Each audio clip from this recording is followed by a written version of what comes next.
Buongiorno e benvenuti a questa edizione di Focus TG. Come sempre rimarremo assieme per un'ora e mezza con tante notizie e tanti collegamenti da tutto il Veneto, con tutti gli avvenimenti che si stanno susseguendo in una giornata che è davvero densa di notizie. Partiremo da Padova con quella che è l'inchiesta sui tamponi che coinvolge Roberto Rigoli e Patrizia Simeonato, l'ex direttore generale della Sanità della Regione Veneto. Tra poco avremo un collegamento con Valentina Visentin, perché oggi è in corso in tribunale a Padova l'udienza preliminare per questa indagine, ma prima vi diamo gli ultimi aggiornamenti sull'auto pirata che ha travolto e ucciso il bancario Fabrizio Copetti lunedì sera a Padova, perché sono state trovate tracce organiche sull'auto del presunto pirata. Nei prossimi giorni ci sarà il confronto con il DNA trovato durante l'autopsia. Vediamo. La risposta finale arriverà dal DNA, la polizia scientifica della questura di Padova, dopo aver effettuato i rilievi sull'auto del presunto pirata della strada Michele Salmaso, dovrà comparare le tracce di sangue trovate sul parabrezza della sua Citroen C1 con il DNA di Fabrizio Coppetti, il 55enne bancario investito lunedì sera alla rotonda tra via del Plebiscito e via Avanzo all'Arcella e morto poco dopo in ospedale. Il pubblico ministero che coordina le indagini aveva incaricato nelle scorse ore i poliziotti della scientifica di analizzare attentamente l'auto ammaccata individuata dalla polizia locale e appartenente al 58enne Michele Salmaso. Ieri si è svolta l'autopsia sul corpo del bancario, morto per i vasti traumi al volto e alla testa. Sono stati così prelevati i campioni di tessuto che verranno comparati con le tracce trovate sull'auto. I risultati dell'autopsia si conosceranno tra circa 60 giorni, mentre nelle prossime ore i familiari decideranno la data dei funerali che potrebbero essere celebrati nel paese d'origine di Coppetti, la cui famiglia è di Gemona del Friuli. Intanto il presunto investitore Michele Salmaso, residente a Ponte di Brenta, potrebbe essere sentito in procura per fornire la sua versione dei fatti. Ai nostri microfoni l'uomo aveva dichiarato di essere convinto di aver travolto un cartello stradale e di essersi fermato a verificare. I vigili sono risaliti alla sua auto confrontando tutte le targhe riprese dalle telecamere della zona nell'orario dell'incidente. E c'è un'altra indagine che si sta svolgendo in questi giorni in Veneto, un'indagine che parte dal misterioso ritrovamento di alcune ossa umane nella zona industriale di Marghera. Le ossa non sono riconoscibili, sono in un avanzato stato di decomposizione, così come i vestiti. Al momento tutte le ipotesi rimangono aperte e tra le varie ipotesi che sono state fatte anche quella che possa trattarsi dei resti di Isabella 90, proprio perché consultando poi i tabulati telefonici di circa 7 anni fa, il cellulare di Freddy Sorgato si era agganciato proprio il giorno dopo il delitto di Isabella 90 alle cellule che si trovano in quell'area di Marghera. Freddy Sorgato il 17 gennaio 2016 era a Marghera, il suo cellulare ha agganciato per alcune ore le celle telefoniche della zona dove lo scorso 30 gennaio è stato rinvenuto uno scheletro. La trasmissione Chi l'ha visto ha divulgato i tabulati telefonici dell'ex camionista di 90 padovana in carcere da 7 anni insieme alla sorella Deborah e alla tabaccaia Manuela Cacco per l'omicidio di Isabella 90, la segretaria di Albignasego, sparita nel nulla la notte tra il 15 e il 16 gennaio del 2016, il cui corpo non è mai stato ritrovato. Il fatto che Freddy fosse a Marghera il giorno dopo l'omicidio della donna riaccende le speranze che quelle ossa ritrovate lo scorso gennaio possano essere le sue. Freddy conosceva quel luogo di Marghera, una zona industriale vicina dei depositi di carburante, per il suo lavoro di autotrasportatore, e poi la datazione dello scheletro fatta dall'anatomopatologo che stima la morte a 7 anni prima. Pare strano però che Freddy possa aver gettato il cadavere di Isabella a ridosso di una strada, anche se in un luogo piuttosto abbandonato. Un altro particolare che non coincide sono le scarpe indossate dallo scheletro, un modello di Vans color verde taglia 38, mentre Isabella 90 calzava il numero 35-36 e la notte del delitto vestiva scarpe color nero. La risposta la potrà dare solo la comparazione del DNA disposto dalla procura. Dunque questa potrebbe essere una svolta per quello che riguarda il ritrovamento del corpo di Isabella Noventa. Come sapete, le ricerche sono state parecchie, anche con risvolti tragici, con la perdita della vita da parte di un operatore delle forze dell'ordine. Ebbene, il fratello di Isabella Noventa, Paolo Noventa, che non ha mai smesso di cercarla in questi anni, lancia proprio un appello per poter vedere le ossa che sono state ritrovate a Marghera. Noi adesso ci colleghiamo in diretta con Maserà, in provincia di Padova, dove si trova Chiara Gaiani, con la collaborazione tecnica di Federico Cibotto, proprio con il fratello di Isabella Noventa, Paolo. Buongiorno ai telespettatori. Abbiamo raggiunto a Maserà di Padova Paolo Noventa, il fratello di Isabella. Il ritrovamento di queste ossa in Viale della Chimica a Marghera riaccende le speranze di tutta la sua famiglia, forse anche di sua mamma che la sta vedendo dal cielo. Sì, riaccende molto le speranze perché ci sono molti dati che sono compatibili. Io spero vivamente di ritrovare il corpo di mia sorella e di poterlo mettere vicino alle spoglie di mia madre. Ecco, lei ha detto che ci sono, se lei potesse vedere le arcate dentali di sua sorella, lei riuscirebbe a capire se sono davvero quelle di Isabella. Beh, sicuramente sì, però devo rispettare anche la procura che deve fare il suo percorso. Ovvio che se avessi una fotografia del teschio dell'arcata dentale riuscirei a riconoscere subito, perché io sono odontotecnico, per cui...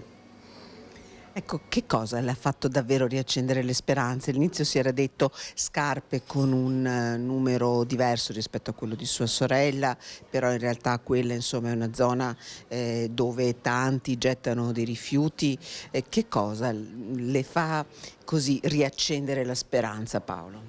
All'inizio mi avevano detto delle scarpe, però sono venuto a conoscenza che non erano indossate quelle scarpe, erano vicine. Di conseguenza mia sorella portava un numero completamente diverso, avevo dato per scontato che non era lei. Dal momento che le scarpe non le aveva indossate e poi il giorno successivo all'omicidio Freddy era proprio in quella zona e le celle telefoniche, si era agganciato a quelle celle telefoniche, per cui e poi di domenica in quella zona non c'era nessun motivo che lui fosse là. Evidentemente aveva uno scopo. Ascolta, un'ultima domanda. Sua mamma Ofelia è morta 3 anni fa, fino all'ultimo ha invocato sua sorella. È proprio grande insomma il vostro desiderio di ritrovare le spoglie, i resti mortali, quel che resta di Isabella. È grande, era ancora più grande prima, quando era viva, perché era mia madre che ci teneva moltissimo a ritrovare il corpo. Io l'unica cosa, spero solo di trovarla per poterla mettere vicino e chiudere questo cerchio che è abbastanza logorante. Ecco, non so se ci sono altre domande da studio, altrimenti io ringrazio davvero di cuore Paolo Noventa per essere stato con noi e da Maserà restituisco la linea. Grazie a Chiara Gaiani e ringraziamo anche Paolo Noventa per la sua disponibilità. Noi rimaniamo a Padova, ci spostiamo però da Maserà, al capoluogo di provincia, dove si trova proprio davanti al tribunale Valentina Visentin, perché oggi c'è l'udienza preliminare sulle indagini dei tamponi rapidi in Veneto. Valentina, buongiorno, quali sono le ultime novità? Sì, buongiorno, seconda giornata, seconda fase dell'udienza preliminare nell'ambito dell'inchiesta sui tamponi rapidi in Veneto, nella fase cruciale della pandemia. Sono appena entrati in aula il microbiologo Roberto Rigoli con il suo avvocato, assente l'altra imputata, l'ex direttore generale di Azienda Zero Patrizia Simionato, oggi direttore generale dell'USL 5 Polesana. L'inchiesta, come vi dicevamo, era quella sui tamponi rapidi nelle fasi più cruciali della pandemia. Era partita dopo un esposto fatto dal direttore della microbiologia padovana Andrea Crisanti, che contestava l'iter di i test rapidi e come la regione li aveva provati prima di utilizzarli negli ambiti dello screening per il Covid nei mesi più difficili della pandemia in Veneto. Lunedì c'era stata la prima fase dell'udienza preliminare, dopo 7 ore il giudice si è ritirato e ha detto che avrebbe emesso oggi il suo parere, ovvero se rinviare o meno a giudizio Roberto Rigoli e la dottoressa Patrizia Simionato. Viene contestato più che altro il modo di fare l'indagine tecnica. La difesa dei 2 imputati ha detto che erano tenuti solo a fare un'indagine tecnica, quindi a controllare che il kit del tampone fosse completo e corrispondente a quanto indicato dal produttore. L'accusa invece sostiene che servisse uno screening più accurato. Oggi la decisione sul rinvio a giudizio o meno, ovvero se si andrà a processo. I tempi non li sappiamo, dovrebbe essere questa volta un'udienza più corta, il giudice dovrebbe ritirarsi in camera di consiglio e poi esprimere un parere. Noi siamo qui, cercheremo poi di intercettare alla fine di questa giornata i commenti degli imputati per quanto riguarda questa vicenda che coinvolge appunto i vertici della sanità veneta. Dal Tribunale di Padova è tutto, restituisco la linea allo studio. Grazie a Valentina Visentin. E noi dalla provincia, anzi proprio da Padova, capoluogo, ci spostiamo in provincia di Vicenza, dove si è verificato un pauroso incendio nella notte. L'incendio è scoppiato a Sarego, le fiamme hanno avvolto un capannone che conteneva attrezzi agricoli. Vediamo. Sarego, incendio nella notte di un capannone ad uso agricolo in via Meledo, nessuna persona però è rimasta ferita. Poco dopo mezzanotte è giunta la segnalazione nella centrale operativa dei pompieri che hanno fatto convergere le squadre da Vicenza e Arzignano. L'edificio conteneva trattori e attrezzature per la viticoltura e all'arrivo dei vigili del fuoco le fiamme l'avevano già avvolto per la metà, ma si è riusciti ad impedire che venisse distrutta l'intera struttura. I danni sono ingenti, anche la copertura è stata danneggiata. L'intervento è stato completato verso le 5. Sul posto anche i carabinieri per esaminare le cause dell'innesco. E adesso ci spostiamo invece in provincia di Venezia, perché ieri nella chiesa di Maerne, una frazione di Martellago, è stata celebrata una messa, una veglia di preghiera nella speranza che Angelo Zen, il 60enne che risulta ancora disperso per il terremoto che si è verificato in Turchia, possa essere ritrovato presto. Alla cerimonia i cittadini, i sindaci delle 2 comunità coinvolte, oltre a Martellago, Romano De Zelino, la protezione civile e anche una famiglia turca che vive da anni a Martellago. Vediamo.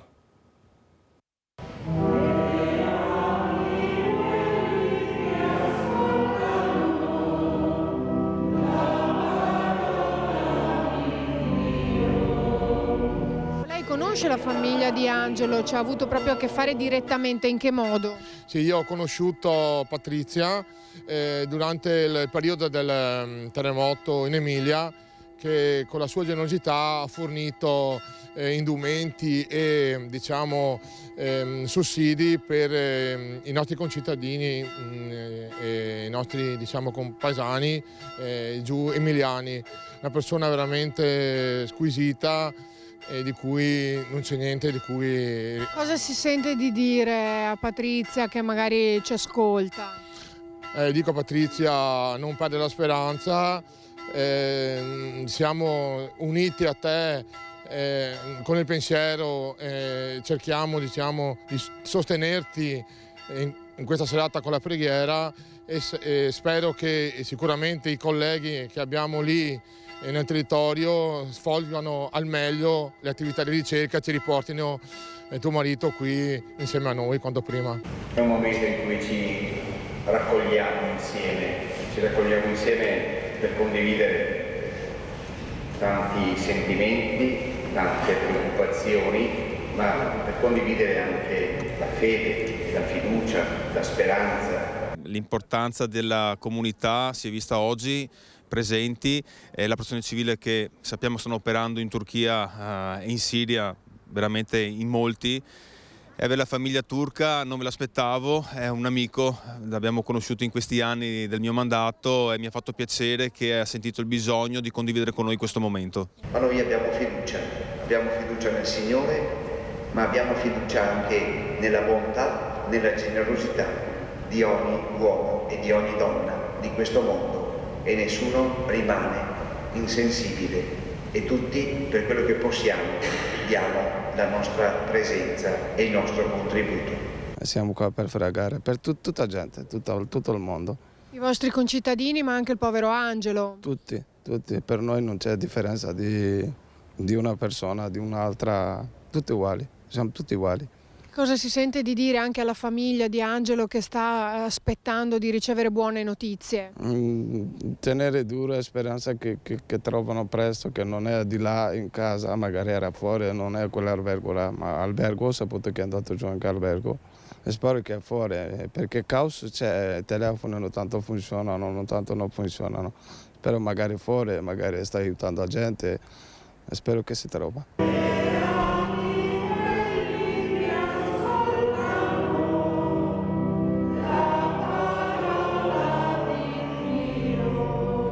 Il sentimento di cui parliamo è la speranza di vedere una persona che manca ancora qui con noi, quindi questo è il motivo per cui principalmente sono qui.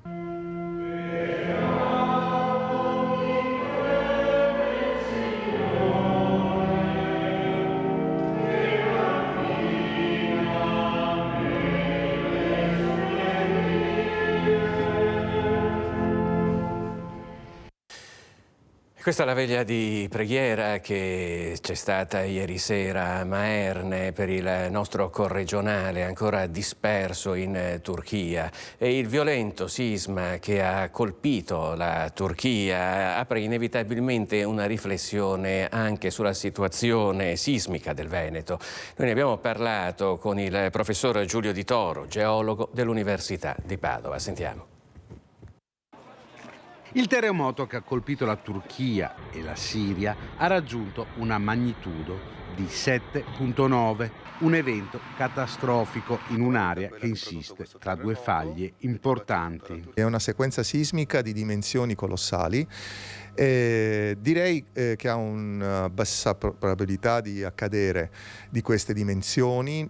Magnitudo 7,8 in queste aree vengono in media toccate ogni 2000 anni. Asolo e la Pedemontana Veneta sono le aree in cui possono generarsi terremoti nella nostra regione. C'è memoria di eventi sismici anche nella provincia di Verona. Le strutture presenti, però, non possono generare sismi come quello turco. La nostra regione è sismica, non possiamo avere terremoti di queste dimensioni, o meglio la probabilità è praticamente nulla, perché non abbiamo strutture geologiche che è in grado di produrre terremoti così grandi. Per avere un terremoto grande bisogna avere una faglia grande, di centinaia di chilometri di lunghezza. Magnitudo 8 come questo, ormai 7,9, vuol dire che la faglia deve essere 200, 300, 400 chilometri di lunghezza. Queste faglie ci sono in Turchia, non da noi. Tra le province del Veneto, quella di Padova è quella con la minor probabilità di eventi sismici, vista la sua lontananza dalle faglie più attive. La provincia di Padova ha la fortuna di essere un po' lontana dalle sorgenti di terremoti dell'Italia settentrionale, quindi abbiamo due zone di sorgenti molto importanti che sono appunto la Pedemontana Veneta, quindi per quanto riguarda il Veneto, ma inizia in Friuli e continua fino al lago di Garda, però è lungo appunto alla base, diciamo, della catena e poi in parte all'interno alla catena alpina. E poi abbiamo il fronte meridionale che è stato interessato, tant'è vero anche il Veneto meridionale, dalle sequenze per esempio emiliana. Quelli invece sono delle faglie che sono legate all'Appennino, non alle Alpi. Quindi Padova in particolare è relativamente lontana da queste sorgenti, e poi abbiamo una struttura un po' particolare che viene chiamata la faglia Schio-Vicenza, che poi prosegue lungo e borda il lato orientale dei Colli Euganei, di cui si sa poco. Questo è dunque l'esperto per quello che riguarda il rischio sismologico in Veneto. E ora da Padova ci trasferiamo invece a Vicenza per parlare di una violenta rissa che si è verificata in strada al Villaggio del Sole.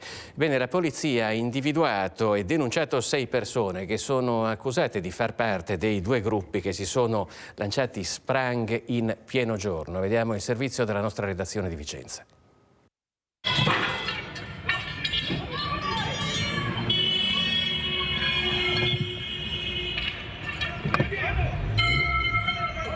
Follia e inciviltà. Si tirano delle spranghe in mezzo alla strada come se fosse la cosa più naturale del mondo, in pieno giorno, davanti agli automobilisti esterrefatti. 2 fazioni opposte schierate ai lati della strada. Le immagini shock di degrado urbano fanno in fretta il giro dei social e arrivano in questura, dove gli investigatori in poche ore sono in grado di dare un nome e un'identità agli scalmanati che hanno messo in scena questa deprimente resa dei conti nel quartiere di Villaggio del Sole. Si tratterebbe dei componenti di una famiglia Sinti che, alla vista delle volanti della polizia, chiamate sul posto dagli automobilisti allarmati, cessano subito ogni scontro, comportandosi come se nulla fosse accaduto.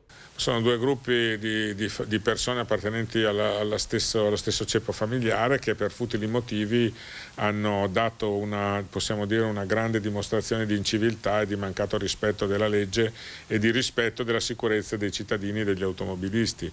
Al termine delle indagini i 6 sono stati denunciati per rissa e per aver messo in pericolo l'incolumità delle persone di passaggio, oltre che per interruzione di pubblico servizio. Ecco perché il questore di Vicenza, Paolo Sartori, ha emesso nei confronti dei 3 che sono considerati gli istigatori, di cui 2 marito e moglie, l'avviso orale e il foglio di via da Vicenza per 3 anni. Le attività che sono state compiute fino ad oggi hanno consentito non solo di denunciare queste persone all'autorità giudiziaria, ma anche mi hanno consentito di adottare delle misure di prevenzione nei confronti di quelli di loro che si sono, diciamo così, più che gli altri manifestati in atteggiamenti ostili e di violazione della legge. Restano negli occhi le immagini di quanto accaduto in mezzo a una strada trafficata come Viale del Sole, in pieno giorno, con il rischio che potesse finire in tragedia, con la totale mancanza di rispetto per le leggi, per gli automobilisti e per chi vive nel quartiere. Una sola parola: inammissibile.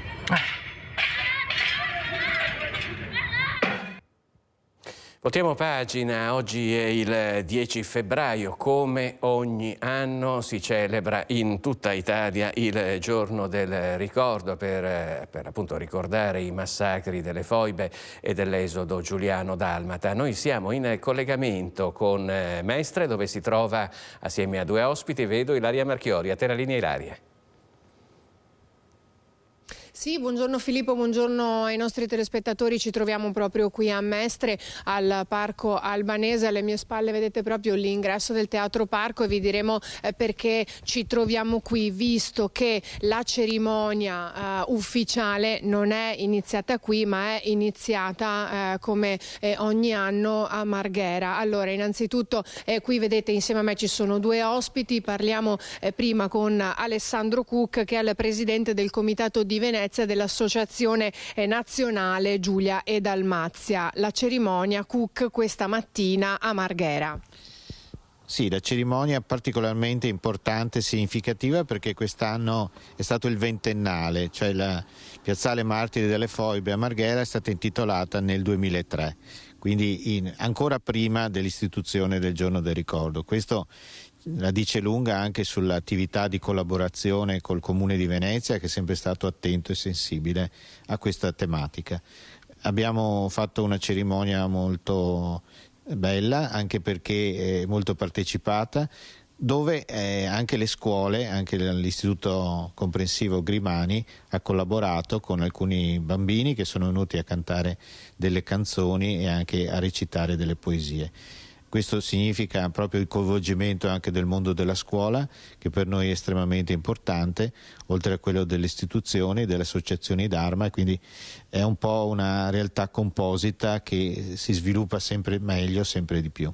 E infatti proprio raccontare e ricordare partendo dalle scuole, ecco perché ci troviamo qui davanti al Teatro al Parco, giusto? Ilaria, siamo qui con... Sì, volevo solamente avvisare un attimo prima che tu dia la parola alla Presidente del Consiglio Comunale di Venezia, Ermelinda Damiano, che adesso vedremo delle immagini su una cerimonia per le vittime delle foibe che ci arriva dai colleghi di Tele4, è la cerimonia che si è svolta a Basovizza. Prego, vai pure avanti.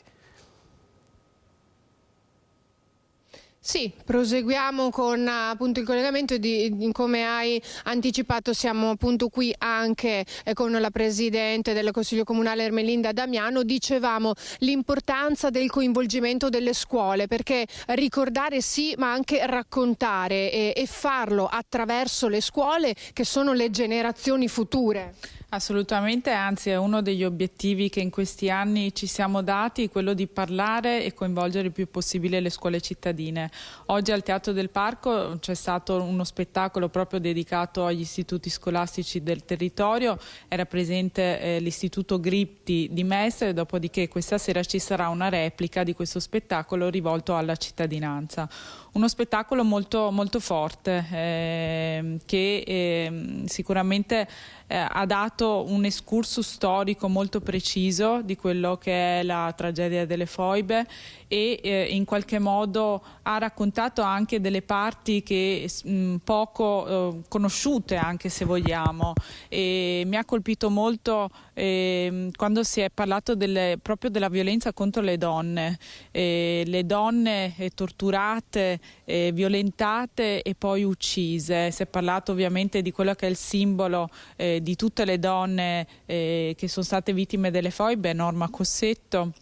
Insomma, uno spettacolo davvero che ha colpito nel segno e credo che i ragazzi porteranno a casa un'esperienza molto, molto sentita e molto forte. Presidente, forse mi corregga poi se sbaglio, ma mai come quest'anno si sta parlando tanto, si stanno facendo e realizzando tanti progetti proprio per quanto riguarda la violenza sulle donne. Lo sappiamo perché lei in primis ha ideato tante iniziative partendo dall'Ottobre Rosa, ma adesso non usciamo di tema, ma il fatto che sia stato portato anche qui oggi è indicativo.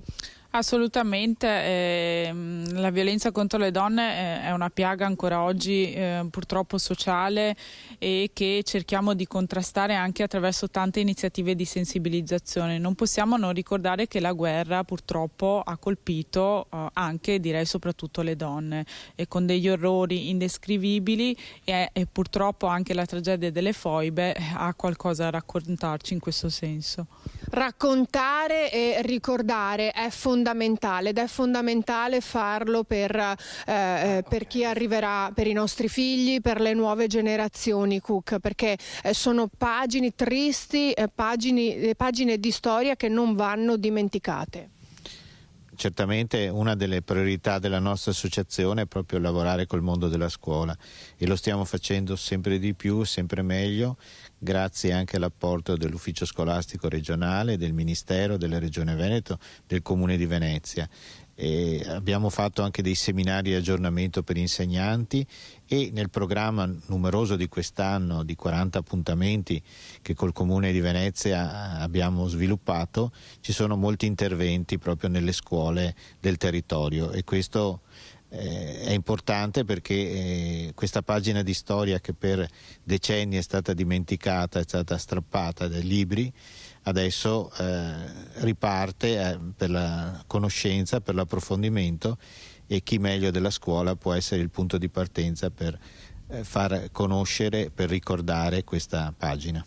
Grazie, e su queste parole ringrazio il Presidente Alessandro Cook e la Presidente Ermelinda Damiano e restituisco la linea allo studio.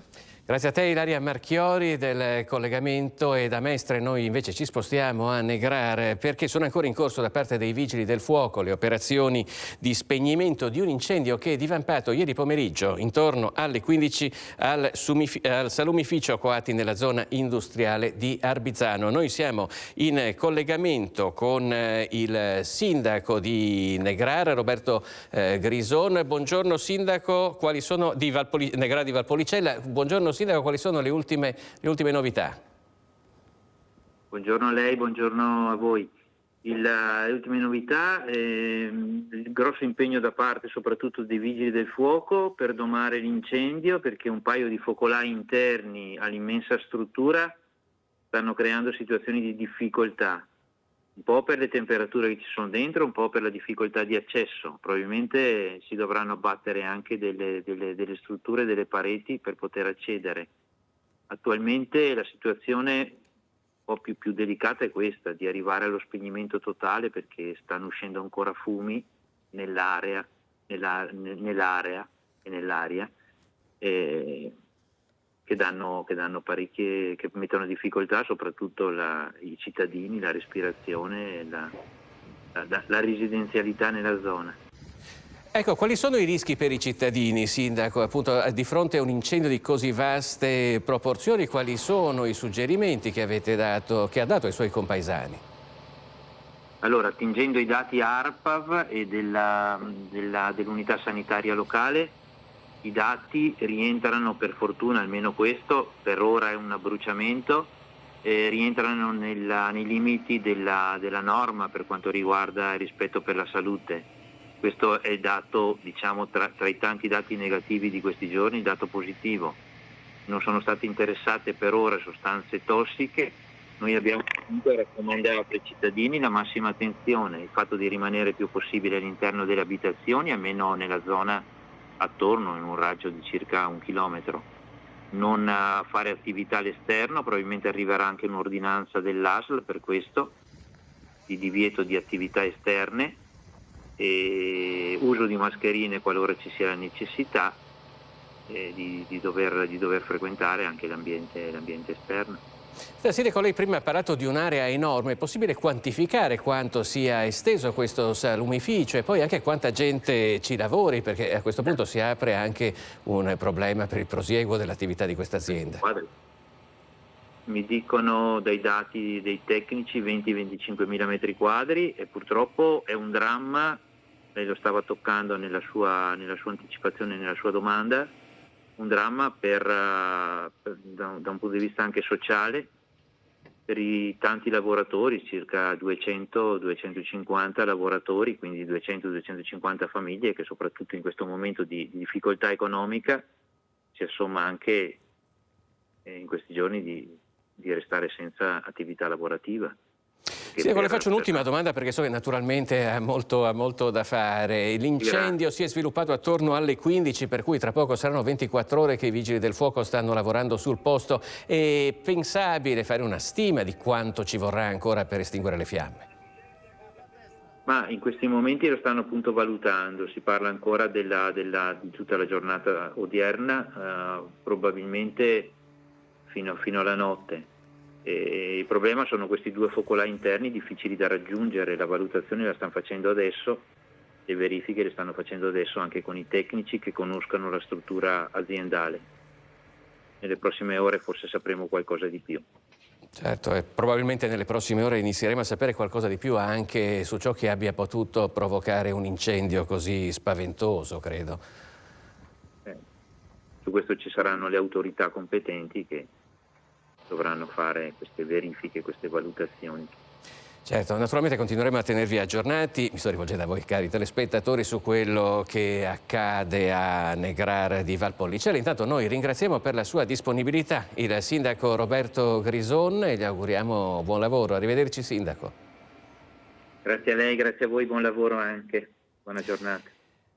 Questo quindi era il sindaco di Negrar di Valpolicella, dove, come avete visto, si è divampato un pauroso incendio in una grossa impresa di salumificio con più di centinaia di persone che ci lavorano dentro, che adesso hanno un grosso punto interrogativo proprio sul loro futuro occupazionale. Noi ci fermiamo per un istante, torneremo nuovamente in diretta con Focus TG tra pochi minuti.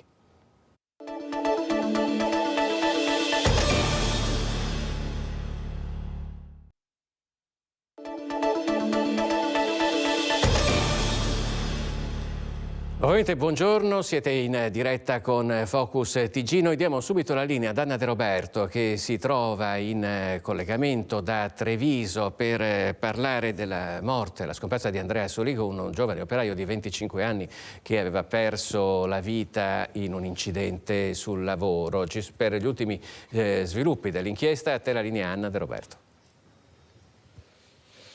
Filippo, buongiorno a te e ai telespettatori. Siamo nello studio legale Capraro, siamo in compagnia degli avvocati Fabio Capraro e Marco Bonazzi. Grazie per la vostra disponibilità. Una conferenza stampa convocata e appena terminata. Ci sono delle novità legate al caso di Andrea Soligo. Il caso è stato archiviato. Pensate, la notizia è arrivata a dicembre e oggi siamo qui per raccontarvi che questi avvocati, che ovviamente seguono la famiglia, i genitori e la moglie Giorgia di Andrea Soligo, hanno presentato l'istanza per la riapertura del caso. Che cosa pensate di poter ottenere? Che cosa avete presentato? Quali richieste avete presentato per poter far riaprire questo caso? Cosa non quadra? Cosa non quadra? Diciamo che abbiamo presentato appunto un'istanza per la riapertura, invitando da un lato l'autorità giudiziaria a rivalutare determinate circostanze, dall'altro lato abbiamo indicato anche oggetto di ulteriori indagini e di acquisizioni di documenti attinenti al caso. Ecco, ogni azienda ha il proprio piano di sicurezza. Poi tra l'altro quando lavorava Andrea c'erano 2 aziende che stavano operando nello stesso luogo, e quando c'è una doppia azienda al lavoro serve anche un piano di coordinamento. Ecco, questi piani non c'erano nelle carte, non sono stati presentati. Non sono stati presentati, non sono stati rinvenuti e pertanto non sono stati nemmeno esaminati valutati da parte del pubblico ministero che ha svolto le indagini, e quindi prima di arrivare a una richiesta di archiviazione, quello che noi si pretendeva, senza puntare il dito su nessuno e con la massima fiducia nei confronti della magistratura, era quello di poter appunto attraverso un dibattimento far chiarezza perfetta, luce perfetta su tutto quello che è accaduto quel 5 gennaio del 2022. Ecco Filippo, ve lo faremo vedere anche questa sera. Ci sono state fatte vedere delle carte, ad esempio l'immagine della scala da cui Andrea è caduto, 4 metri quasi di altezza, una scala che però non era a norma, una sorta di scala a pioli. Non è a norma per lavori di questo tipo? No, per questo tipo di lavori non è a norma, appunto non c'era nessun aggancio alla botola sulla quale doveva inserirsi il povero Andrea, e oltretutto è emerso che era stata ridotta anche la dimensione della botola con lavori ultimi fatti in azienda. Ecco, da qui mi permetto di chiamare Giorgia, è qui con noi la moglie di Andrea, per una breve battuta. Questa donna che non ha mai perso il coraggio e la speranza di trovare la verità, e ha scritto, Giorgia, una lettera al Presidente della Repubblica. Che cosa gli hai scritto?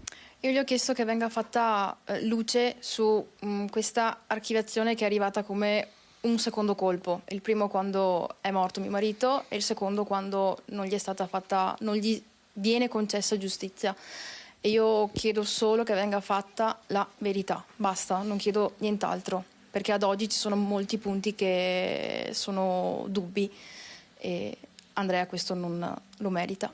Insomma, è un caso che deve essere riaperto, è chiaro, è evidente. Siamo qui per raccontarvelo, ve lo racconteremo anche questa sera, ovviamente facendovi riascoltare le voci dei protagonisti di questa vicenda. C'è da dire, volevo aggiungere una cosa, che la Giorgia ha scritto anche al nostro Ministro di Grazia e Giustizia, che è un trevigiano, il dottor Nordio, e anche allo stesso Nordio ha fatto richieste, ha illustrato il suo caso. Ecco, forse è giusto anche dire questo. Visto che è anche trevigiano. Ecco Filippo, 6 domande, siamo a disposizione. Siamo a posto così, direi. Siete stati estremamente esaustivi. Grazie mille ad Anna De Roberto e ai suoi ospiti. Naturalmente continueremo a seguire questa vicenda che, come sapete, si inquadra poi in un quadro generale in cui vede la nostra regione tristemente in cima alla classifica delle morti sul lavoro. Grazie Anna, grazie ai tuoi ospiti. Noi proseguiamo intanto con il nostro telegiornale e ci spostiamo nuovamente nel Vicentino, perché sono circa 30.000 i vicentini, pensate, che detengono un porto d'armi, e sono state molte le revoche al porto d'armi disposte dal questore l'anno scorso e i sequestri di arma da fuoco. Vediamo. Sono circa 30.000 i vicentini che hanno un'arma. Titoli che vengono rilasciati dal prefetto o dal questore a seconda del tipo di porto d'arma. Quelli in corso di validità nell'anno appena concluso e rilasciati dalla questura sono quasi 25.000. A farla da padrone quelli relativi all'uso caccia, 15.500, seguiti da quelli ad uso sportivo, dalle autorizzazioni di detenzione e infine dalle licenze di collezioni d'armi. Vi è una grande passione per quanto riguarda l'utilizzo delle armi nella caccia o per uso sportivo. Quello che posso dire è che è più o meno un trend che è simile a quello di tante altre province del nord Italia. Trend stabile in provincia che negli ultimi anni registra una crescita di richieste da parte del pubblico femminile, specie per quanto riguarda il porto d'armi per uso sportivo. Requisiti quelli per detenere un'arma che vengono verificati ogni anno. Sistematicamente l'ufficio armi della questura verifica che tutte le persone che hanno il possesso di un'arma a vario titolo siano costantemente in possesso di requisiti che ne hanno consentito il rilascio di queste autorizzazioni, proprio per evitare che queste armi vengano utilizzate in maniera illegale, abusiva o per commettere reati. L'ufficio armi interviene sistematicamente qualora una persona che detiene un titolo di possesso armi abbia compiuto azioni o sia stato coinvolto in episodi che ci fanno ritenere, anche solamente ritenere, che non sia più in grado di gestire il possesso di un'arma. Episodi che spaziano dalla guida in stato di ebbrezza a risse o perché coinvolti in situazioni di litigiosità familiare o di vicinato. A tal proposito, nell'anno appena trascorso sono stati revocati 34 porti d'arma per uso caccia, 28 per uso sportivo e sequestrate 36 pistole e 131 fucili. E rimaniamo a Vicenza e parliamo di cronache perché un pregiudicato con diversi precedenti per rapine e accoltellamenti da poco uscito dal carcere è stato espulso e scortato al centro di permanenza di Bari. Un 26enne di nazionalità marocchina da poco scarcerato dalla casa circondariale di Vicenza, dove era detenuto per gravi reati, in considerazione del suo profilo criminale e dei precedenti a suo carico, è stato scortato dagli agenti della polizia al centro di permanenza per i rimpatri di Bari.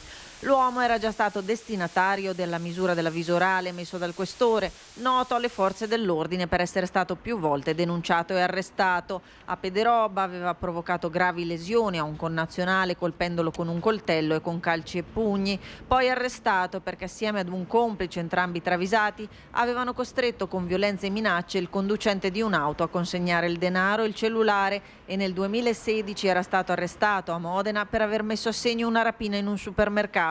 Scortato al centro di permanenza, verrà nelle prossime settimane imbarcato su un volo per il paese d'origine. E adesso da Vicenza ci trasferiamo a Venezia per un caso che sta facendo molto discutere e acceso più di una polemica. Tra l'altro ci ha appena raggiunto in studio il primo degli ospiti che avremo questa mattina. Si tratta di Cesare Busetto del Partito dei Veneti. Buongiorno Busetto, che tra l'altro, noi poi parleremo anche di autonomia, però da veneziano non possiamo non chiederle un parere su questa vicenda che adesso vi facciamo vedere. Si tratta di un grave incidente che l'altro giorno in Laguna ha coinvolto un taxi acqueo che ha centrato una mascaretta. Si tratta di un'imbarcazione a remi, lo dico per chi non è veneziano, che era condotta da due vogatrici, Deborah Scarpa e Silvia Bon. Questo incidente ha riportato più in generale alla ribalta il tema della sicurezza per chi si trova a navigare in laguna. Vediamo. Ancora faticano a raccontare quanto è accaduto alle due campionesse del remo Deborah Scarpa e Silvia Bon, centrate l'altro giorno da un taxi acqueo tra Murano e Le Vignole che le ha letteralmente investite mentre si stavano allenando in laguna. Si sentono vive quasi per miracolo perché l'incidente nautico avrebbe potuto portare conseguenze ben peggiori, anche se le botte, come documentano anche queste foto, sono ben visibili. La cosa certa è che in laguna le barche a motore devono correre di meno. Giovanni Andrea Martini, consigliere comunale di tutta la città insieme, fa le sue proposte. Non possiamo non notare quanto la pericolosità della velocità determina situazioni di grave pericolo per i cittadini veneziani e non solo. È più che evidente che il problema è la velocità. La velocità è la causa degli incidenti e del moto ondoso e delle problematiche varie che la laguna subisce. Secondo Martini si deve intervenire contemporaneamente in due direzioni. Da anni sosteniamo che il GPS è l'unico sistema che può aiutare nella tracciabilità dei percorsi delle barche di tutti i tipi.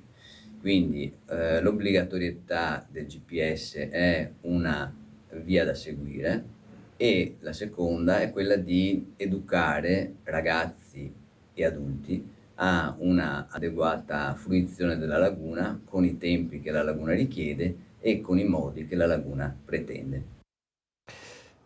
Dunque, questo era il servizio di Lorenzo Maier con le prime, ce ne sono state parecchie reazioni politiche a questo incidente. Quello che avete sentito da Giovanni Andrea Martini, capogruppo di Tutta la città insieme in Consiglio Comunale. Io volevo chiedere a Cesare Busetto, anche in qualità di veneziano, com'è la situazione quando qualcuno si avventura in laguna con una barca a remi? Io ho sempre avuto la barca, proprio da poco che sono privo di barca. Mio papà mi ha sempre regalato barche da quando ero piccolino, barchette piccole di pochi metri, e confermo che andare in laguna, soprattutto in primavera, estate, nei giorni magari la domenica così, in alcuni tratti sembra di fare le montagne russe di Gardaland. Questo per il moto ondoso provocato dal traffico molto intenso di traffico intenso motore. E, come diceva il servizio, poco rispetto, non c'è rispetto né per barche a remi, né per barche a vela, né per imbarcazioni più piccole. Purtroppo bisogna dirlo, molte volte chi proprio non rispetta le regole è la categoria dei tassisti.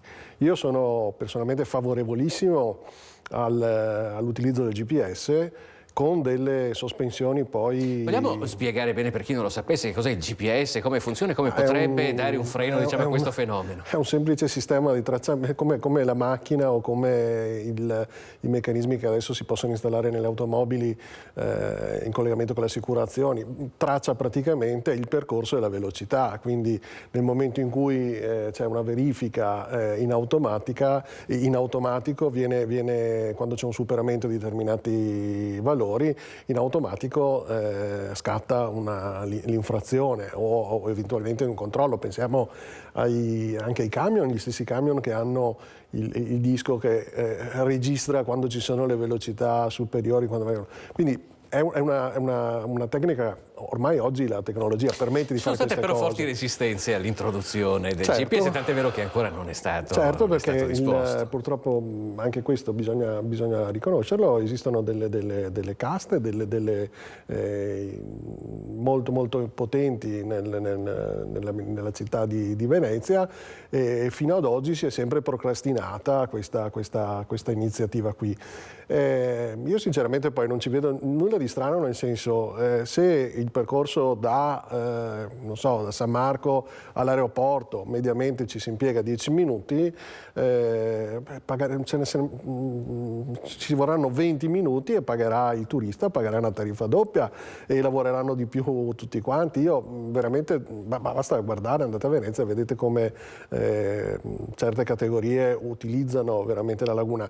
Premetto anche che da fruitore domenicale della nostra amata laguna ci sono anche tanti appunto natanti domenicali che non sanno andare in barca e non rispettano le regole. Anche perché sembrerebbe curioso da dire, ma a Venezia c'è il problema del traffico, non è semplicemente una città con le automobili che ce l'ha. A Venezia c'è un traffico enorme. Voi pensate solamente, benché la città si sia quasi completamente spopolata, il fatto stesso che ci siano milioni di turisti presuppone anche intanto che vengano trasportati in taxi oppure con le linee dei vaporetti, e poi ancora tutta l'attività per rifornire di generi alimentari oppure anche semplicemente per mandare tutte le lenzuola in tintoria di un grande albergo. Questo significa che c'è una continua movimentazione che tra l'altro fa anche male per quello che riguarda il moto ondoso alle coste, alle fondamenta dei palazzi.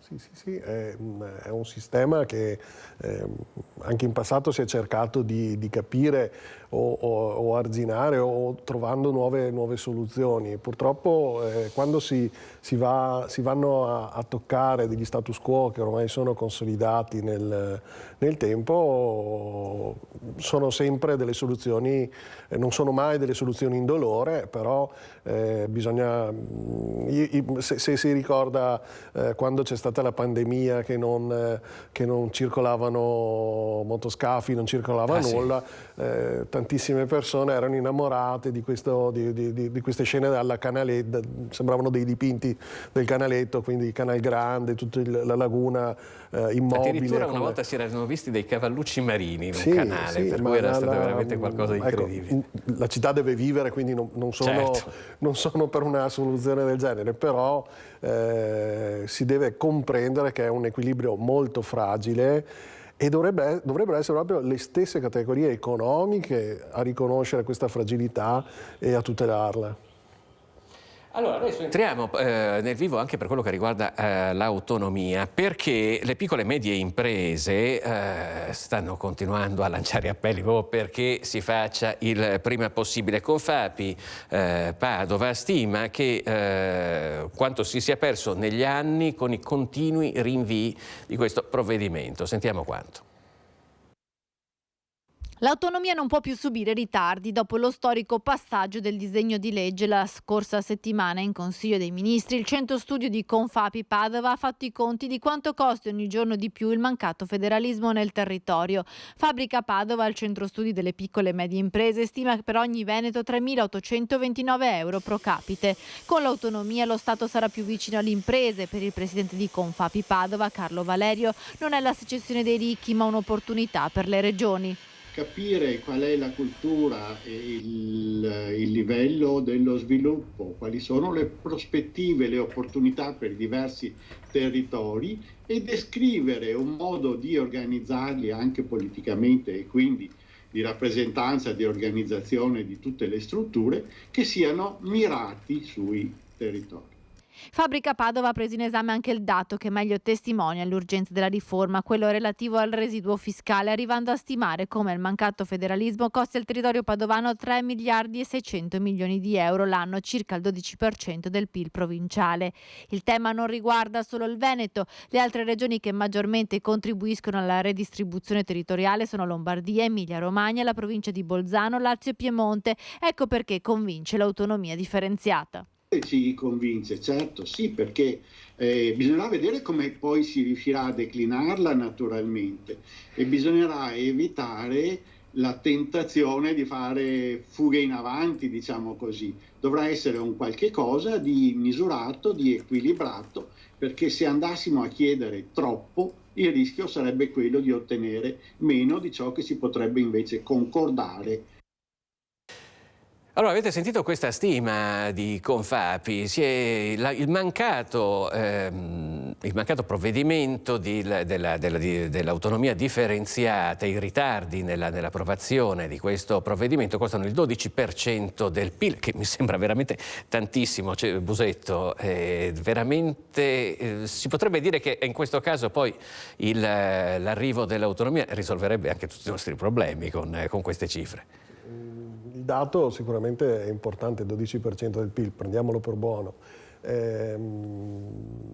Il problema sarà calcolare quanto avremo perso quando l'autonomia entrerà, se entrerà, perché io ancora sono molto, molto scettico, e soprattutto quale autonomia, perché ripeto il mio forte scetticismo, ma capire veramente quando avverrà, quanto si sarà perso di tempo. Sono passati già 5 anni, ora c'è stato questo piccolo passo avanti che secondo me è un passo avanti e 4 indietro. Vedremo. Io continuo a ripetere, i veneti non sono scemi e prima o poi qualcuno tireremo le somme, prima o poi qualcuno dovrà pagare il conto. Allora, Cesare Busetto, c'è raggiunto anche, oltre a Cesare Busetto, Mirko Casteller, che è psicologo e psicoterapeuta, e Marco Brigo del Partito Liberale. Buongiorno a entrambi e grazie di essere venuti. Parto con lei, Brigo. L'autonomia è dietro l'angolo oppure ci si comincerà a perdere nel pantano di rinvii da una commissione all'altra, dal Parlamento a varie altre istituzioni che devono poi dare il loro ok? Guarda, io sono un po' dispiaciuto perché domenica lunedì si andrà a votare e vedremo l'esito che avrà Fratelli d'Italia in Lombardia, e si parla di un superamento di Fratelli d'Italia non da poco nei confronti della Lega. Questo significa che abbiamo due partiti al governo, uno che ha a cuore, diciamo così, l'autonomia, anche se Salvini ci ha raccontato una balla enorme che ha detto che il primo provvedimento che il governo avrebbe fatto sarebbe stato quello dell'autonomia, sapendo benissimo che non era fattibile. Il secondo è perché Fratelli d'Italia è un partito presidenzialista. Sono due cose, è diventato una merce di scambio, un baratto quasi. Non vorrei mai che su questo si andasse a cozzare su certi aspetti per difetto nei confronti di Veneti, di Lombardi, di Piemontesi. Però c'è un però, direttore. Io dico sempre, bene l'autonomia delle regioni, ma bisogna avere anche una classe dirigente adatta a gestire questo paese. Perché le faccio un esempio, io non dico il nome, ma abbiamo un sindaco sulla provincia di Padova che, vedendo che non riesce a bloccare i furti in casa, fa un'assicurazione nei confronti dei suoi cittadini che se viene ladro in casa il comune gli paga la porta sfondata. Notoriamente la delega alla sicurezza del proprio comune, di vigili urbani, ce l'ha il sindaco. Mi permetta, per me questo è vergognoso. Significa dire che tu non riesci a presidiare il tuo territorio, e questo avviene purtroppo perché fare il sindaco è come fare l'insegnante, è come fare il medico. Non è che ci si improvvisa, bisogna prepararsi, essere preparati e soprattutto avere molta disponibilità al dialogo, soprattutto nell'ambito politico. E vede, è inutile che ci nascondiamo dietro il dito a vedere quanti giorni mancano o meno di questo federalismo, quanti comi, 27, 20, 13, 14. E questa è la problematica, è sì partire, ma partire con delle idee chiare per avere poi un futuro. Se quel dato che ci avete appena detto di un 12% di PIL a me spaventa tantissimo, perché non stiamo parlando di 2-3. No, è una cifra cosa mostruosa veramente che fa riflettere su questo. Sa, io metto sempre, non voglio mettere il carro davanti ai buoi, però, ripeto, serve un ragionamento ben chiaro. E poi spero che venga fatta chiarezza a chi oggi gestisce la politica italiana, in questo caso la maggioranza, che ha avuto un suffragio degli elettori italiani, ed è giusto che governino, ma anche sì è vero che gli italiani hanno bisogno di chiarezza, soprattutto i veneti. Lei ha detto è un partito che per il presidenzialismo, Fratelli d'Italia, però anche a giudicare dalle dichiarazioni che sono state fatte ultimamente per questa accelerazione vera o presunta del processo per l'autonomia, è stata portata su un vassoio da parte degli esponenti veneti di Fratelli d'Italia, dicendo: vedete, veneti, non la Lega, ma siamo stati noi con un governo Meloni a portare questo provvedimento. Stiamo parlando con esponenti che comunque governano anche in regione e con gli esponenti leghisti. Oggi sinceramente abbiamo, faccio l'esempio lombardo, in questi giorni sta avvenendo più si conta più sulla mano, no? Avevamo un passaggio dove avevamo una Lega che era 40-50%, oggi avevamo una Lega in Lombardia, per esempio, che sarà sotto il 10%. Sì. Questo è un cambio di forza non indifferente. Negli ultimi 30 anni ha avuto Forza Italia che era il 25-30%, poi abbiamo avuto il periodo della Lega, adesso abbiamo il periodo di Fratelli d'Italia. È logico che comunque da sempre chi appartiene a Fratelli d'Italia, che proviene dall'Alleanza Nazionale, ha un'idea, un input di Stato che è quella presidenziale, che non è sicuramente quella federalista della Lega, o meno personale quella di Forza Italia negli anni che abbiamo avuto con Berlusconi. Bisogna sì fare una riflessione su questo, ben chiaro, ripeto. A me per esempio dà molto fastidio quando vedo comunque che ci sono presidenti di regione del sud Italia che si lamentano perché, ripeto, dicono che ci saranno regioni in Serie A e regioni in Serie B. Bene, se noi facciamo il compito di quanta gente viene a fare migranti per la salute, faccio un esempio lampante, io ho degli amici che lavorano nella casa di cura Rizzola a San di Piave. La buona parte dei pazienti della clinica Rizzola che vengono per l'anca per ginocchio sono pugliesi. Allora mi si deve spiegare, dovrebbe spiegare il presidente della regione Puglia di questa sua paura, perché se la sua sanità funzionasse bene resterebbero in Puglia. Diciamo che di fatto regioni di Serie A e di Serie B e questo più o meno bisogna dire che non esistono. Può mantenere questo, un alto un basso si dice in Veneto. Allora, tra poco noi dobbiamo fermarci per un istante, non andate via perché poi continueremo, e tra l'altro abbiamo una serie di temi in cui chiamerò prepotentemente in causa il nostro psicologo e psicanalista Mirko Casteller, dei temi che ci chiamano in causa un po' tutti, tra l'altro, per cui preparatevi, ci vediamo tra un istante.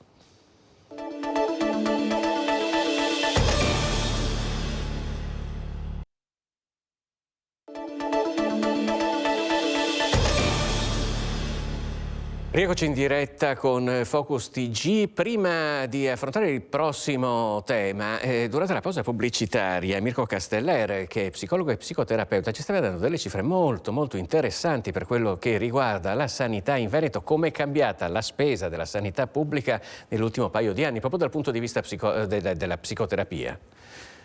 Indubbiamente c'è stata una crescita durante gli ultimi 2 anni del tema psicologico, quindi delle patologie psicologiche. Questo ha spostato significativamente la spesa pubblica. Consideriamo che la Regione Veneto destina circa 11 miliardi dei 15 complessivi del bilancio al socio-sanitario, dove il socio assorbe molto di più del sanitario. Diciamo che il sanitario è quello attribuito all'ambito ospedaliero. Quel socio, quindi proprio assistenziale territoriale, è aumentato intorno al 10-11% in termini di valori. Se considerate che circa assorbe 7 miliardi il socio-sanitario rispetto al parte sanitaria, abbiamo avuto in 2 anni un aumento di circa 800 milioni di euro. Ma è legato al Covid? A che cosa è legato questo aumento così sostanzioso? C'è stata una crescita esponenziale di alcune patologie. È aumentata in modo significativo le forme depressive, l'ansia, le forme psicotiche sono state abbastanza contenute, però ad esempio tutti i disturbi alimentari, la parte dell'anoressia, bulimia, sono stati in crescita importante. E poi a livello di servizi territoriali e assistenza i giovani oggi stanno vivendo situazioni di aumento di patologie quali ad esempio le forme aggressive verso se stessi, autolesioniste e verso gli altri, che necessitano di servizi sempre più presenti a livello territoriale. La presenza territoriale di quei servizi è necessaria, ma è anche costosa. Allora, parliamo adesso di razzismo. Siamo razzisti in Veneto? Questa è la domanda che ci siamo posti e tra poco vedremo un'inchiesta di Sharon Di Carlo che è stata effettuata a Bassano del Grappa. E naturalmente non si può non pensare a quello che ha affermato recentemente Paola Egonu, la pallavolista di Cittadella, che ha affermato che non se la sente di fare un figlio perché un figlio con la pelle scura è condannato all'infelicità, ha detto in un paese come questo. Ma intanto sentiamo cosa ci hanno risposto i bassanesi sul tema del razzismo e poi torniamo qui a discuterne. L'Italia è un paese razzista ma sta migliorando. Queste le parole della campionessa pallavolista Paola Egonu che stanno infiammando la polemica di questi giorni. Ma i cittadini che cosa ne pensano? La Egonu dice delle cose che forse sono giuste, però parzialmente. Lei dall'Italia ha avuto la italianità, ha avuto la notorietà, forse anche qualche denaro, ed è giusto che esprima le proprie idee, ma non però uniformi l'Italia come razzista. L'Italia non è razzista, qualche lo è. Scusi il termine. Non c'è razzismo, noi, per me, li stiamo accogliendo abbastanza bene. Sul razzismo purtroppo sì, in Italia siamo un po' razzisti, perché ci sentiamo un po' differenti. Faccio attivo proprio a questa polemica di ieri sera e devo dire che mi estraneo da questo concetto, anche se qualche volta anch'io, quando vedi una persona di colore, la vedi diversa, invece non è così, perché siamo tutte persone, no? Ma è difficile secondo lei quindi crescere in Italia? In alcuni paesi sì. In alcune regioni sì, diciamo che le regioni più evolute magari accettano, come la Lombardia, da cui io provengo, è una regione multietnica per cui siamo più pronti ad accettare, dipende dal contesto. Il Veneto, i veneti, i bassanesi sono razzisti? No, secondo me non sono razzisti. No. Qualche sciocco ci sarà, però penso di no. Mi è piaciuta Paola perché ha trattato il tema molto seriamente e finalmente qualcuno dà risposte alla politica che è becera. Quindi d'accordo con Paola Egonu? Sì, senz'altro. Ma proprio d'accordo. E quindi i bassanesi sono razzisti secondo lei? Ma guardi, non è che siano razzisti, è una politica che sta alitando contro, perché deve avere un nemico, ecco. E allora fa di tutto per crearsi un alibi alla politica che non è capace di fare. Vede una società razzista attorno a lei? No. Al momento io mi muovo anche poco, ma comunque no. Lei si sente ben accolta comunque in questa comunità? Sì, sono da quasi 18 anni Allora sto benissimo, mi trovo bene qua. Mi piaceva una volta, adesso guarda, ha fatto un po' di casino, era vissuto in Italia, è vissuto. È stata istruita in Italia, ha imparato a giocare in Italia e dopo cosa ho avuto vedere? Che siamo tutti razzisti. Si è sentito un po' offeso quindi? Sì, sì. Dunque, queste sono le voci dei bassanesi raccolte da Sharon Di Carlo e la stessa domanda, chiaramente giro immediatamente ai nostri ospiti a partire da Cesare Musetto. Siamo razzisti o no? Allora, io personalmente bisogna un attimino distinguere che cosa si intende poi per razzismo, ma io non vedo che i veneti siano così razzisti. Noi abbiamo sempre fatto come Partito dei Veneti nostra una frase che Veneto è chi il Veneto fa. Quindi se tu sei straniero ma vieni in Veneto, lavori, rispetti le regole e così basta andare in tante aziende, fabbriche che disseminate sul nostro territorio, troveremo facilmente degli stranieri come la signora araba, presumo, che abbiamo visto prima nel servizio, che si sono integrati benissimo all'interno del nostro territorio. Sono razzista? Sì, sono razzista anch'io quando vedo determinate situazioni di stranieri che vengono qui non rispettando alcun tipo di regola, prevaricando.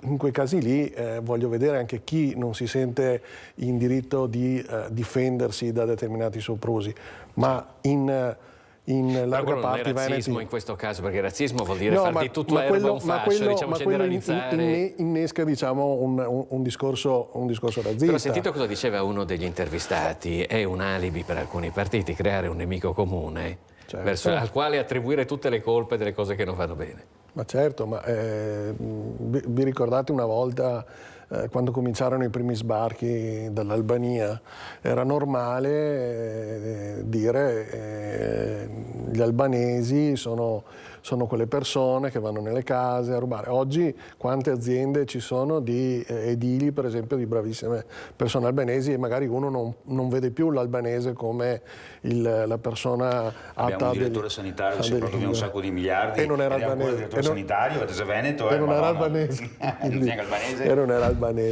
No, io credo che i veneti comunque siano di indole ben accolti. Prendete i dati solo anche sul volontariato, cioè ci sono dei dati, i veneti non sono così razzisti, poi chiaramente ci sarà chi... Senza contare che se noi dicessimo sono razzisti o non sono razzisti faremo anche noi del razzismo, nel senso che stiamo facendo dei luoghi comuni in effetti sui veneti. Brigo, lei come la vede?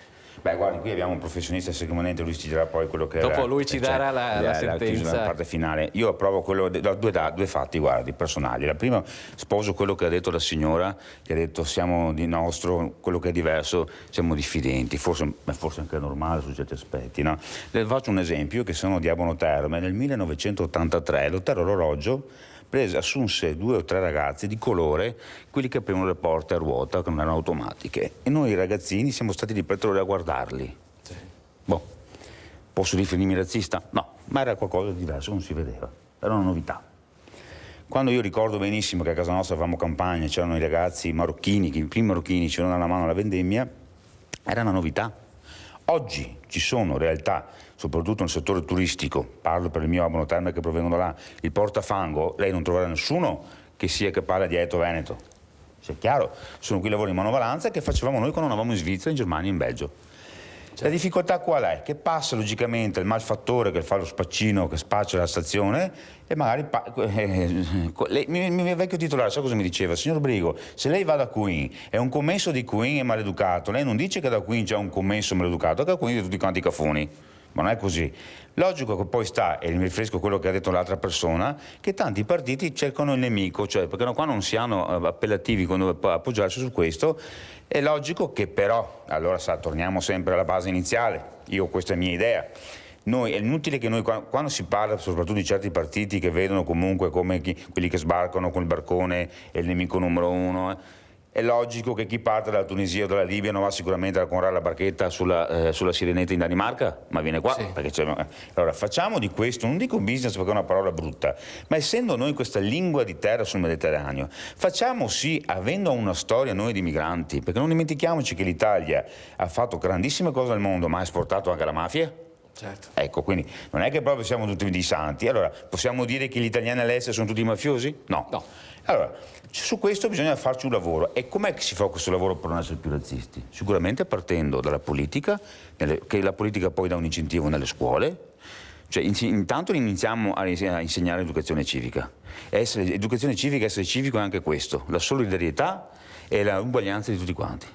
È una base fondamentale sui nostri figli, perché sono il futuro. Se noi perdiamo questo treno, lo perdiamo oggi, nei prossimi 20 anni non ci sarà più Brigo, perché magari è rincoglionito, ma ci sarà qualcun altro e torneremo sempre a raccontare sempre le solite storie. Magari, perché io dico sempre la battuta, non me ne voglia l'amico Veneto, i leghisti per prima, è il leon che mangia il taron.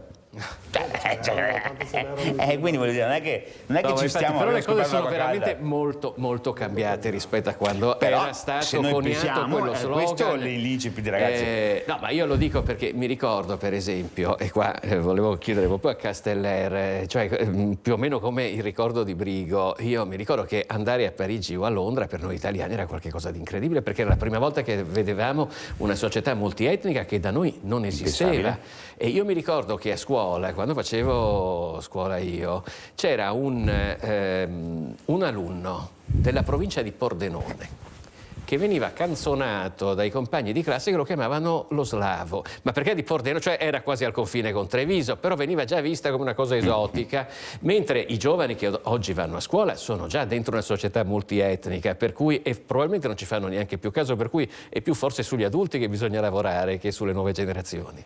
Esiste sicuramente un tema di carattere culturale, antropologico, come si anticipava prima. Io penso che il razzismo, se di razzismo si può parlare, è inserito oggi anche in Veneto in una società molto più liquida, molto più fluida. Il razzismo che vivevamo, se c'era, se ripeto, in passato, quello di Gian Antonio Stella, dove citava aspettavamo braccia, sono arrivati uomini, è un razzismo che oggi non trova più una presenza nella società contemporanea. Che cosa sta succedendo oggi però?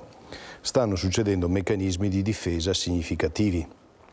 Nel momento in cui le persone, ceto medio, medio-basso, si sta sentendo minacciato da aumenti significativi in termini di costi della vita, da un problema di sicurezza che comunque viene percepita come invadente a fronte di atti anche aggressivi all'interno delle famiglie e fuori dalle famiglie, si cerca, come ha detto bene, al di là della non solo la politica, ma anche l'essere umano cerca all'esterno un nemico, la presenza di un nemico. E dov'è che quasi sempre, antropologicamente, fin dalle origini storiche, fin dalla preistoria, l'essere umano trovava il nemico? Nel diverso. Nel diverso. Oggi la diversità può avvenire non solo attraverso etnie, ma anche attraverso competenze, professionalità, quindi ci sono, se di razzismo vogliamo parlare, ci sono tante forme di razzismo che non sono solamente sulla nazionalità, sull'appartenenza a una nazione o all'altra. Quello che è certo è che i meccanismi di intervento in questo caso passano soprattutto attraverso le istituzioni, attraverso la sensibilizzazione, come si diceva prima, nelle scuole del tema. Però anche nelle scuole i giovani oggi sono fortemente integrati. Perché? Perché non si integrano nella realtà, ma si integrano nella rete, si integrano nei social. Sì. Quindi, e lì, se mi permettete, le forme di razzismo sono fortemente diverse da come noi le percepiamo nella realtà.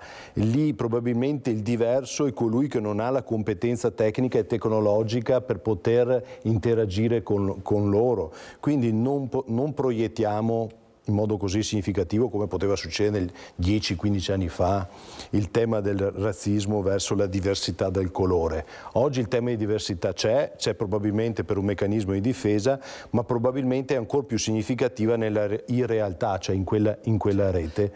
Qualcuno potrebbe dire che poi c'è un altro genere di razzismo che è quello nei confronti delle donne, per quello che riguarda la carriera lavorativa e altro, ma qua apriremmo un'altra parentesi scenario, molto certo. ampia. Noi invece dobbiamo fermarci per un istante e poi ci dobbiamo collegare con Padova perché ci sono delle novità, per cui ci vediamo tra un istante.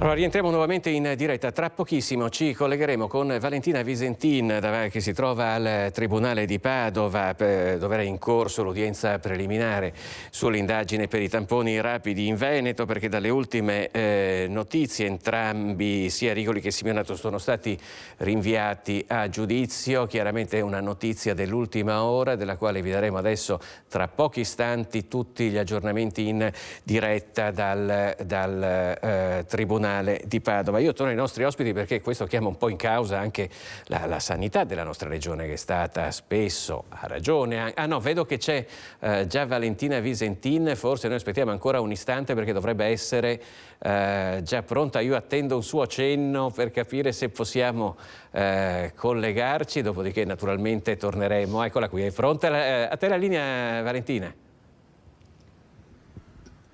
Eccoci qua, sì, la notizia è arrivata pochi minuti fa, l'abbiamo intercettato all'uscita dall'aula di tribunale, rinviati a giudizio sia il microbiologo Roberto Rigoli che l'ex direttore generale di Azienda Zero Patrizia Simonato, rinviati a giudizio.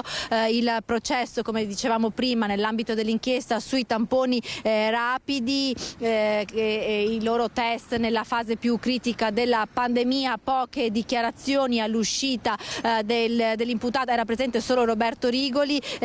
Durante il processo emergeranno elementi oggettivi importanti, ha detto l'avvocato di Rigoli, il difensore Giuseppe Pavan.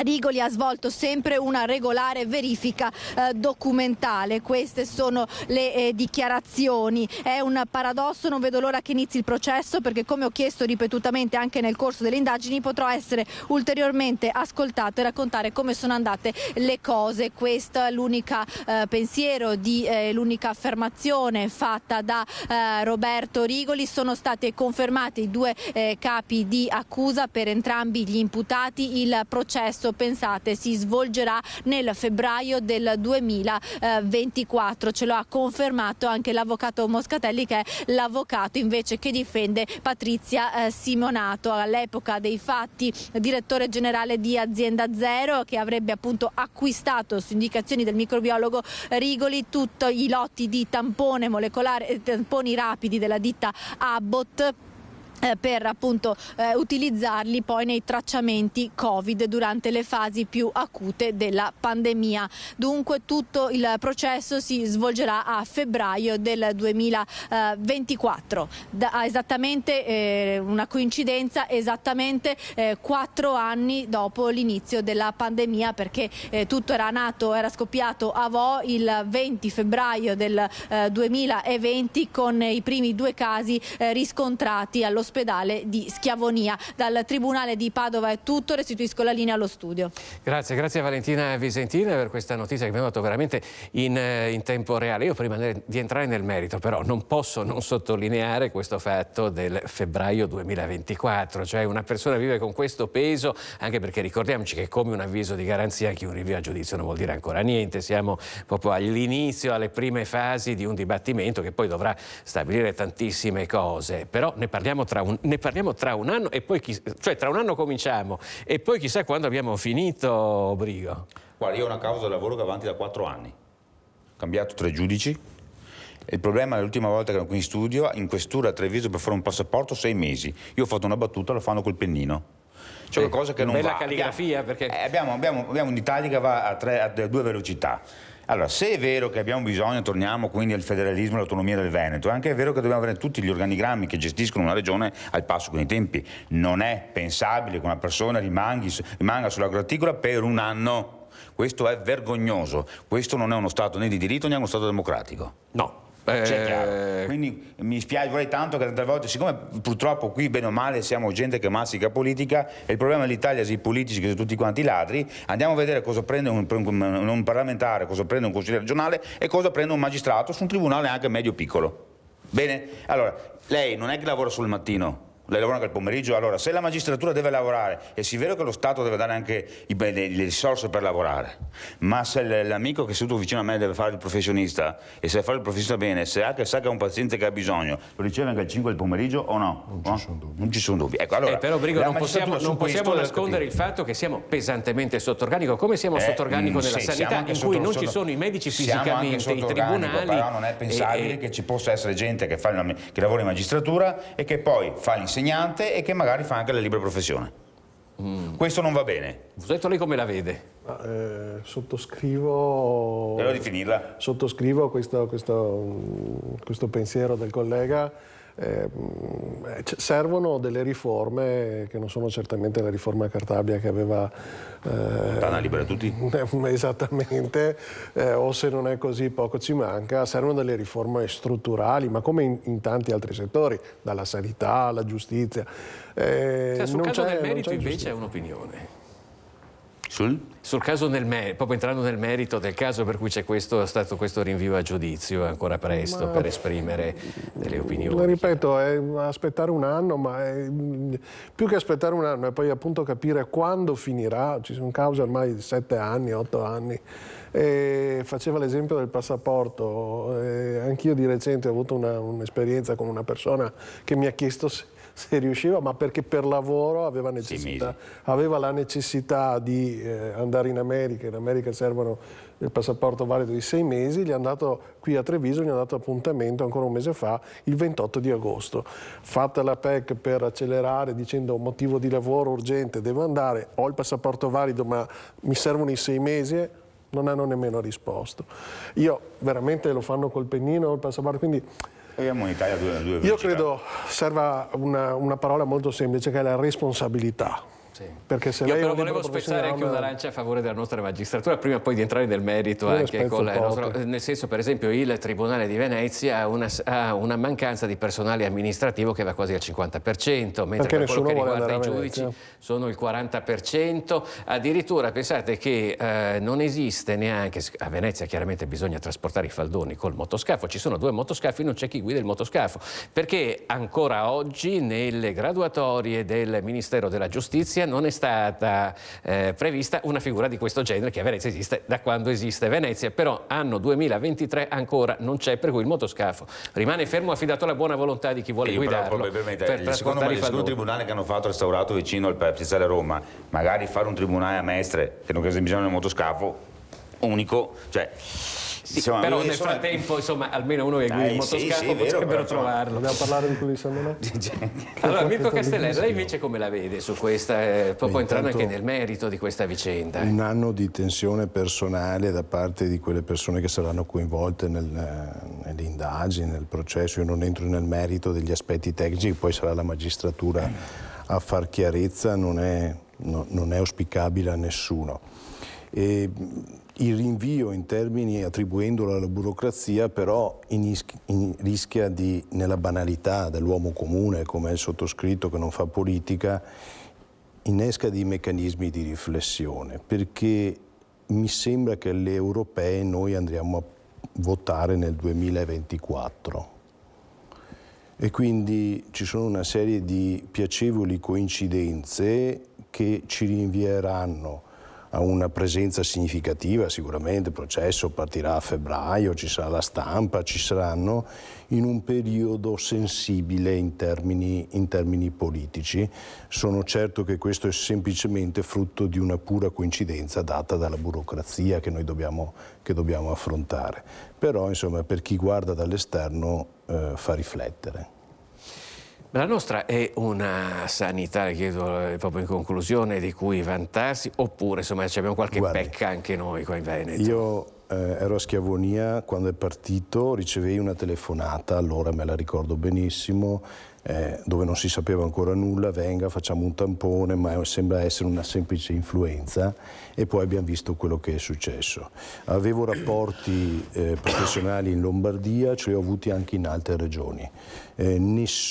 Ho vissuto Bergamo per un periodo, nessuna regione, in base alla mia esperienza, ha affrontato la sanità come l'ha affrontata il Veneto, con i limiti, con le potenzialità. Se noi non avessimo avuto un sistema sanitario non sbilanciato verso la struttura privata, oggi ci sono delle evoluzioni in atto ovviamente, ma non sbilanciato verso la struttura privata, probabilmente avremmo avuto degli effetti completamente diversi. Il merito a chi va? Mi permetta di spezzare una lancia a favore di chi va il merito. Non ne faccio una questione politica, lungi da me, ma migliaia di miei colleghi che non hanno mai mollato. Nonostante i pregiudizi, nonostante i giudizi, nonostante Covid sì, Covid no vax, vax no va, però non hanno mai mollato, mettendo al centro che cosa? La persona, la salute della persona e il bene delle persone che noi avevamo su quei lettini bianchi in ospedale. Io mi permetto di dire che anche il nostro paese, poi a conti fatti, anche a livello europeo, è uno di quelli che alla fine si è comportato meglio. Allora, io ringrazio, perché siamo purtroppo già arrivati alla fine, Mirko Casteller, psicologo e psicoterapeuta, Grazie per aver partecipato al nostro programma, Marco Brigo del Partito Liberale, Grazie buonasera, anzi buon pomeriggio, grazie anche a lei, e Cesare Busetto del Partito dei Veneti. Grazie naturalmente anche a voi per averci seguito, rimanete in compagnia di Rete Veneta, l'appuntamento è poi con i nostri telegiornali a partire dalle 18:50 con il telegiornale da Bassano del Grappa. Arrivederci.